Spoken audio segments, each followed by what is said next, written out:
అందరూ దివాళీ ఎలా సెలబ్రేట్ చేసుకున్నారు? మేము కూడా చాలా బాగా సెలబ్రేట్ చేసుకుందాం అనుకున్నాము. యాక్చువల్లీ నవీష్ ది ఫస్ట్ దివాళీ కదా, కొంచెం మెమరీస్ లాగా గుర్తుండిపోయేటట్టు మంచి పిక్చర్స్ కూడా క్లిక్ చేసుకుందాం అనుకున్నాము.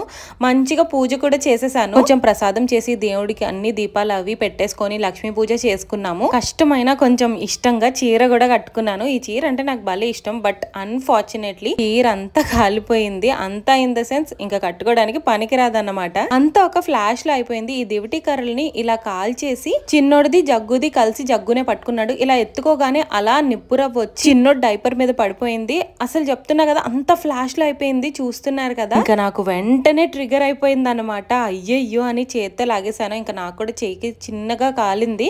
ఇంకా డైపర్ కాలిన తర్వాత నా చెయ్యి కాలిన తర్వాత నా శారీ కూడా కాలిపోయింది. ఫుల్ మూడ్ ఆఫ్ అయిపోయాం అనమాట అందరం. జగ్గు అయితే అయ్యో నా వల్లే కదా, సారీ సారీ అని ఒక కనీసం 1000 టైమ్స్ అయినా చెప్పుంటాడు. బట్ నాకు ఎందుకో అనిపించింది ఇలా ఉండిపోకూడదు ఈ దివాళీ రోజు.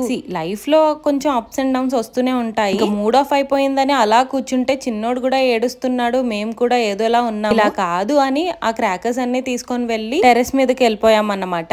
చిన్నోడు కూడా ఆ లైట్స్, క్రాకర్స్ సౌండ్స్ అవన్నీ వింటూ కొంచెం మూడ్ కూడా సెట్ అయింది వాడిది. ఈ దివాళీలో అయితే నేను ఒక మంచి లెసన్ నేర్చుకున్నాను. యాక్చువల్ గా అదే మీతో షేర్ చేసుకోవాలనిపించింది. ఏదైనా బాధ వస్తే అలానే ఉండిపోతే పైకి ఎదగడం చాలా కష్టం. కొంచెం మూడ్ చేంజ్ చేసుకొని కష్టంగా ఉన్న మన గమ్యం వైపు అడుగులు వేస్తూ ఉంటే ఆ బాధలు అవే కిందకి వెళ్ళిపోతూ ఉంటాయి. ఇన్ఫాక్ట్ ఆ బాధలే ఒక మంచి ఎక్స్పీరియన్స్ ని ఇస్తాయి. ఫ్యూచర్ లో అలా చేయకుండా అటువైపు వెళ్లకుండా నేను చెప్పాలనుకున్నా. కొంచెం జాగ్రత్తగా ఉండండి. వీడియో నచ్చితే like, share, comment and subscribe to my YouTube channel.